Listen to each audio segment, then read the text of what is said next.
बच्चों नमस्कार। आज का ये टॉपिक आधुनिक काल का है। हमने इसके पूर्व में सभी कालों के विषय में अध्ययन थोड़ा थोड़ा कर लिया है। आदिकाल, भक्तिकाल, रीतिकाल और आज आधुनिक काल। आधुनिक काल को हम वर्तमान काल, गद्य काल और जागरण काल के नाम से भी जानते हैं। आधुनिक काल को हम वर्तमान काल, गद्य काल और जागरण काल के नाम से भी जानते हैं। आधुनिक काल की जो समय सीमा मानी जाती है वह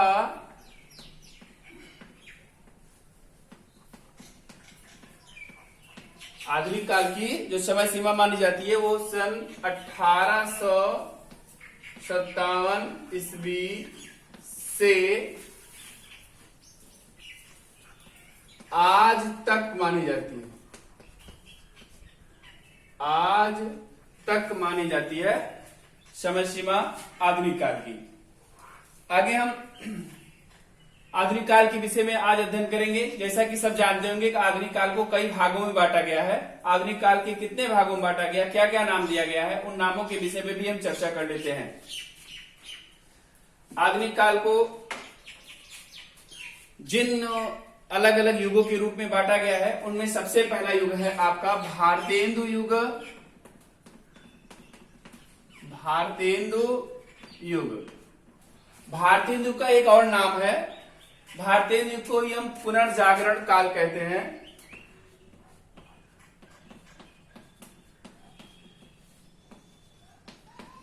पुनर्जागरण काल के नाम से हम जानते हैं। भारतेंदु युग के जो प्रवर्तक कवि हैं वो भारतेंदु हरिश्चंद्र जी हैं। और भारतेंदु युग की जो समय सीमा मानी जाती है वह सन 1857 ईस्वी से सन 1900 ईस्वी तक।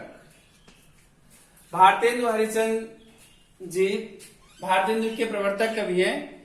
और इसके अलावा भारतेंदु युग में राधा चरण गोस्वामी, लाला श्रीनिवास दास, बद्री नारायण चौधरी प्रेमधन, बालकृष्ण भट्ट, प्रताप नारायण मिश्र आदि प्रमुख हैं। दूसरा जो आधुनिक काल का अंग है उसे हम कहते हैं द्विवेदी युग। द्विवेदी युग, द्विवेदी युग का भी एक और नाम है, इसे हम कहते हैं जागरण सुधार काल। जागरण सुधार काल। और इसकी जो समय सीमा मानी जाती है जागरण सुधार काल की, यह सन 1900 ईस्वी से सन 1918 ईस्वी तक मानी जाती है। और इसके जो प्रवर्तक कवि हैं वो महावीर प्रसाद द्विवेदी जी हैं। द्विवेदी युग में महावीर प्रसाद द्विवेदी के अतिरिक्त हजारी प्रसाद द्विवेदी, श्याम सुंदर दास जी, अयोध्या सिंह उपाध्याय हरिऔध, मुंशी प्रेमचंद्र इत्यादि लोग प्रमुख हैं। तीसरे कवि की ओर हम तीसरे युग की ओर बढ़ते हैं। तीसरा युग है आपका छायावाद युग। छायावाद युग, छायावाद युग को हम शुक्ल युग और प्रसाद युग के नाम से भी जानते हैं। छायावाद युग की जो समय सीमा मानी जाती है यह सन 1918 ईस्वी से सन 1938 ईस्वी तक मानी जाती है। छायावाद युग में जो प्रमुख कवि हैं वो चार स्तंभाधार कवि हैं, जिसमें जयशंकर प्रसाद जी, सुमित्रानंदन पंत जी, सूर्यकांत त्रिपाठी निराला जी, महादेवी वर्मा जी प्रमुख हैं। तो इन तीन के बाद हम अगले युग की ओर चलते हैं। अगला युग है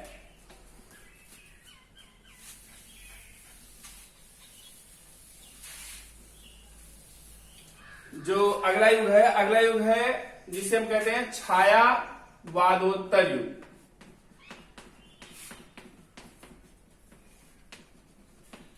जिसको हम अलग करें छायावाद और उत्तर आता है। कहने का तात्पर्य छायावाद के बाद के समय को हम छायावादोत्तर युग कहते हैं। इसके दो प्रमुख अंग हैं, जिसमें पहला है प्रगतिवाद और दूसरा है प्रयोगवाद।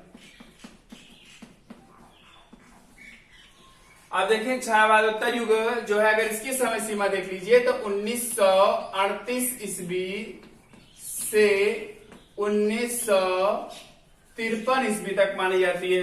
लेकिन इसका पहला भाग है प्रगतिवाद, इसमें रामधारी सिंह दिनकर जी, महेश्वर गुप्त जी इत्यादि कवि आते हैं, रामविलास शर्मा जी।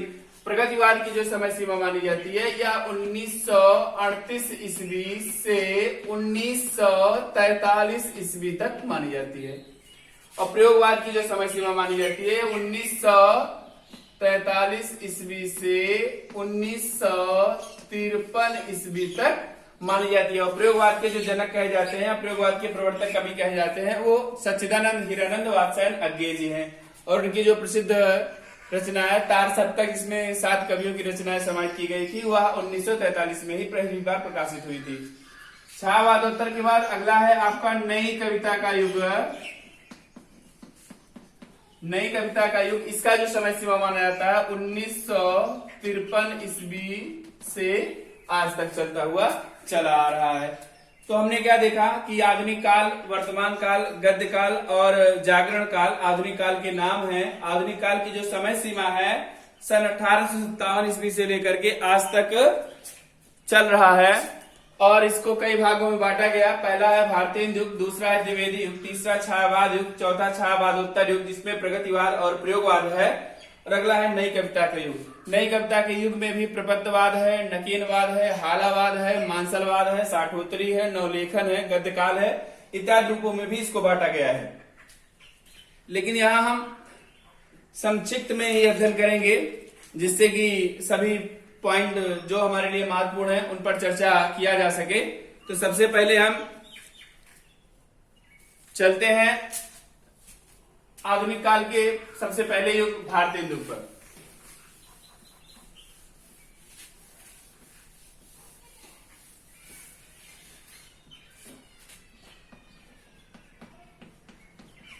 भारतीय युग,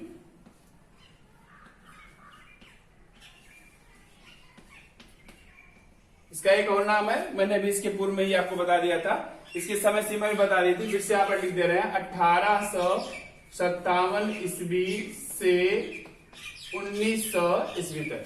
भारतेंदु के जो प्रवर्तक कवि हैं उनका नाम है, सबसे पहले लिख दे रहे हैं हम, भारतेंदु हरिश्चंद्र।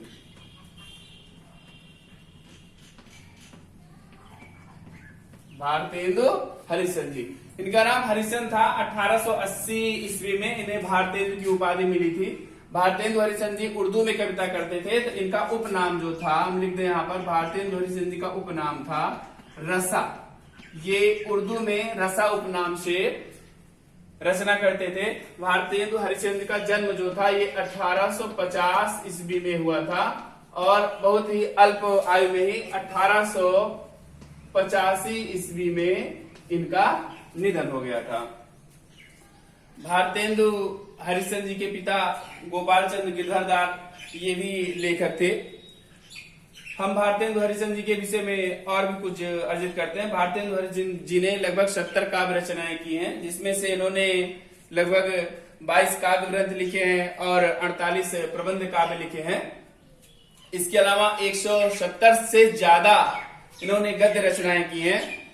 तो हम इसमें देखते हैं कि जैसा कि आप सब जानते हैं, उदंडनार्दन हिंदी का प्रथम अखबार था जो कि 1826 ईस्वी में पंडित युगल किशोर शुक्ल के द्वारा संपादित किया गया था। उसकी परंपरा को भी इन्होंने आगे बढ़ाया। परंपरा को आगे बढ़ाते हुए इन्होंने 3 पत्रिकाओं का संपादन किया। मैं यहाँ पर नाम लिख दे रहा हूं। पहली पत्रिका थी कवि वचन सुधा, इनके द्वारा प्रकाशित। दूसरी पत्रिका थी हरिश्चंद्र मैगजीन,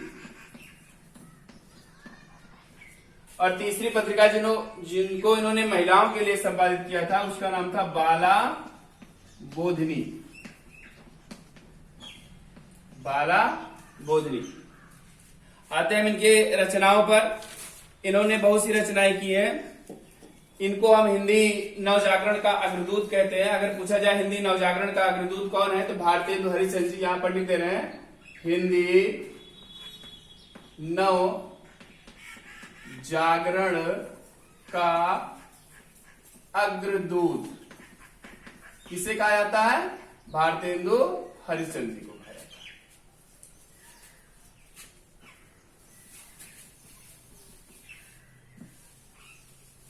चलिए इनकी रचनाओं पर आते हैं हम। काव्य रचनाएं पहले लिखते हैं। काव्य रचनाओं में प्रेम गीतिका, प्रेम सरोवर, प्रेम गीतिका, प्रेम सरोवर, वर्षा विनोद, वेणु गीत,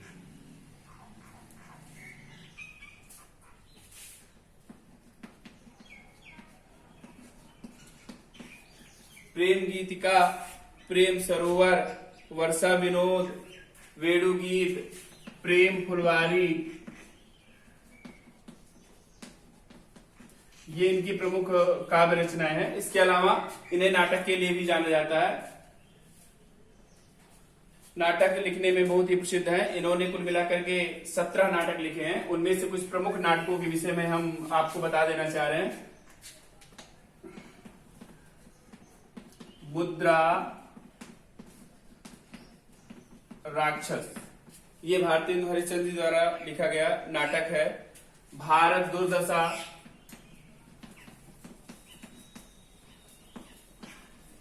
भारत दुर्दशा के साथ दुर्लभ बंधु,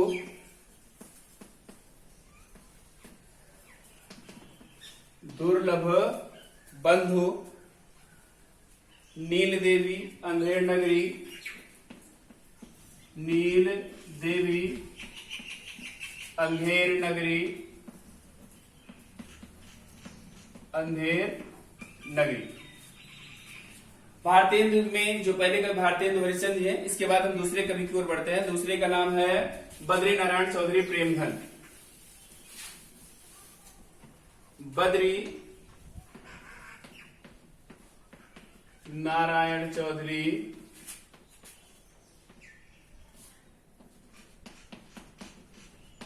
और इनका उपनाम था प्रेमघन। इनका उपनाम था प्रेम घन।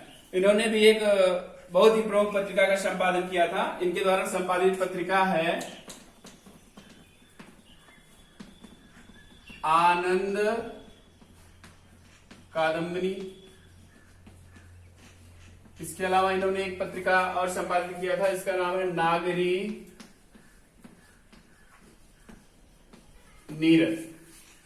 बद्रीनाथ चौधरी के द्वारा जो संपादित पत्रिका है आनंद कादम्बनी और नागरी नीरद। हम आनंद कादम्बनी और नागरी नीरद के विषय में जब पत्रिकाओं को पढ़ाएंगे उसके संदर्भ में तब बात करेंगे हम। अभी महत्वपूर्ण बिंदु पर ही बात की जा रही है। बद्री नारायण चौधरी की हम रचनाएं यहाँ लिख लेते हैं। कुछ प्रमुख रचना, जैसे इनकी प्रमुख रचना है जीर्ण जनपद,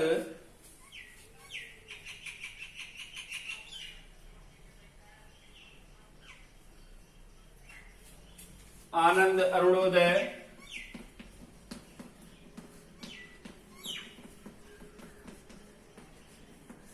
हार्दिक हर्षादस, हार्दिक हर्षादर्श, इनकी प्रमुख रचना है। आगे हम चलते हैं तीसरे की ओर। बद्री नारायण चौधरी के बाद हम लिखेंगे पंडित प्रताप नारायण मिश्र जी का नाम।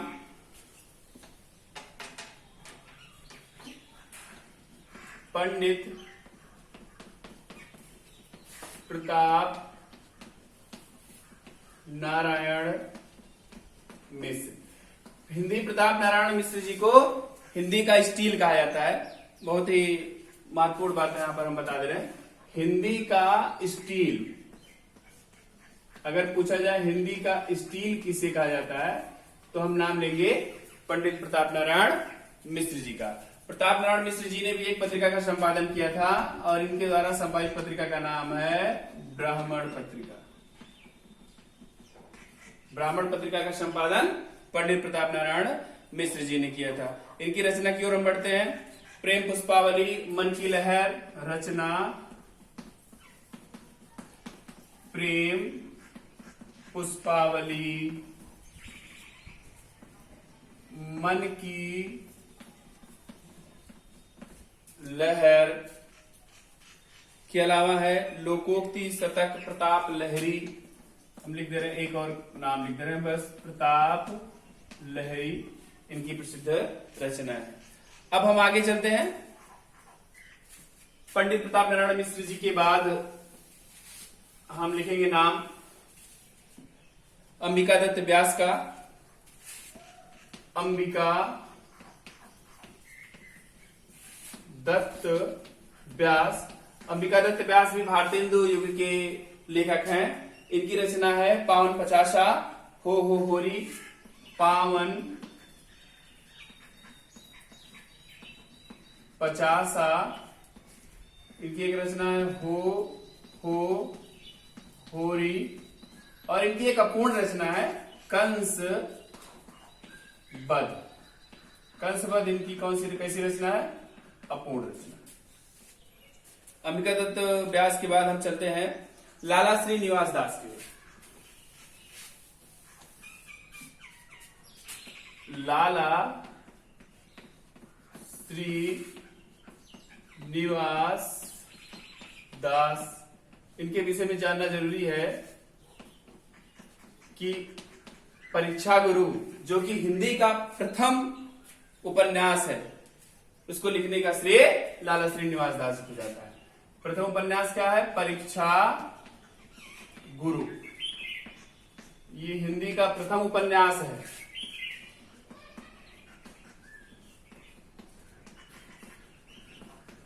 किसने लिखा है? लाला श्रीनिवास दास। इसके अलावा इन्होंने एक नाटक लिखा है संयोगिता,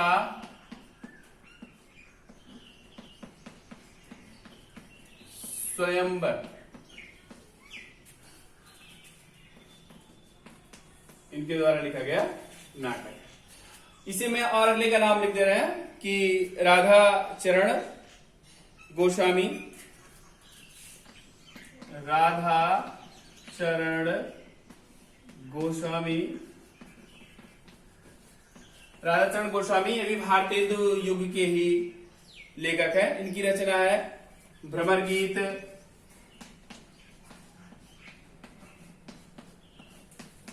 लावनी, और एक रचना इनकी है विधवा विलाप। विधवा विलाप। एक आध लोगों का नाम और बता दे रहे हैं प्रमुख रूप से, उसके बाद हम विशेषता बताएंगे। लाला श्रीनिवास दास, राधा चरण गोस्वामी। इसके बाद इनके एक फुफेरे भाई थे जिनका नाम था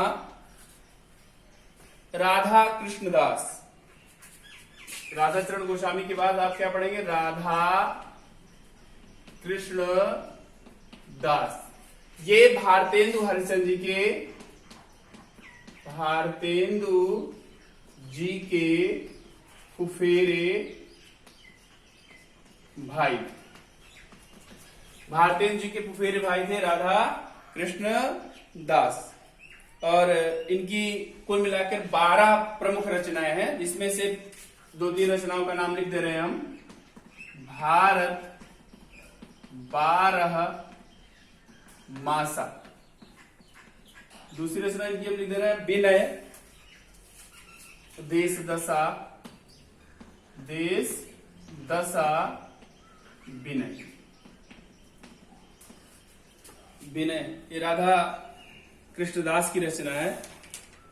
हम अब चलते हैं भारतेंदु मंडल के सबसे वरिष्ठ कवि हैं, इनका भी नाम लिख लेते हैं। भारतेंदु मंडल के सबसे जो वरिष्ठ कवि थे उनका नाम था बालकृष्ण भट्ट। बाल कृष्ण भट्ट। इन्हें हिंदी का एडिशन कहा जाता है। बहुत ही महत्वपूर्ण प्रश्न है, हिंदी का एडिशन किसे कहा जाता है? तो हिंदी का एडिशन बालकृष्ण भट्ट जी को कहा जाता है। इन्होंने भी एक पत्रिका का संपादन किया था। इनकी पत्रिका का नाम था हिंदी प्रदीप। बहुत बार पूछा जा चुका है परीक्षा में। हिंदी प्रदीप के संपादक कौन है? तो बालकृष्ण भट्ट जी हैं। और जो हिंदी का एडिशन इन्हें कहा गया, हिंदी का एडिशन क्यों कहा गया? क्योंकि ये विचारात्मक निबंध लिखते थे। विचारात्मक निबंध भारतीय युग में लिखने में सर्वश्रेष्ठ बालकृष्ण भट्ट जी थे, और इसलिए इन्हें हिंदी का एडिशन कहा जाता है। इनकी हम रचना बता दे रहे हैं आपको।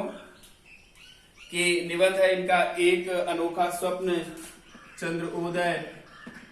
निबंध है इनका चंद्र उदय, चंद्रोदय एक अनोखा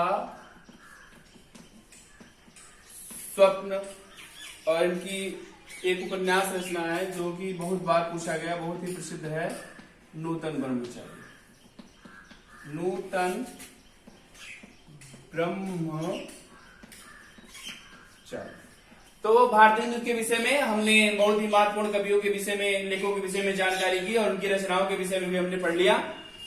अब हम एक अंतिम 2 मिनट के समय आप लोगों से और लेंगे और उसके लिए हम कहेंगे कि भारतेंदु की जो विशेषता थी उस विशेषता के विषय में थोड़ा पढ़ लेते हैं। भारतेंदु की विशेषता,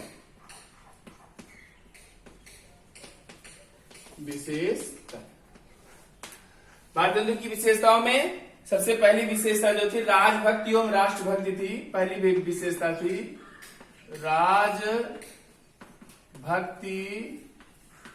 एवं राष्ट्रभक्ति, अर्थात इस युग की जो विशेषता रचनाएं थी वो राज और राष्ट्रभक्ति दोनों से ओतप्रोत थी। और दूसरी विशेषता है अंतर विरोध,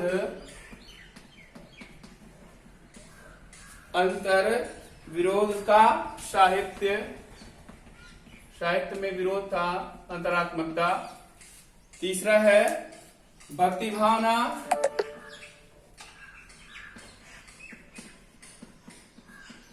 भक्ति भावना।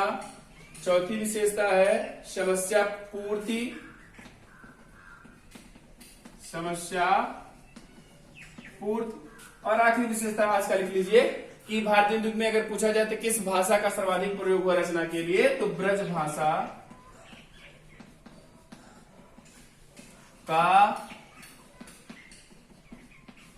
अधिक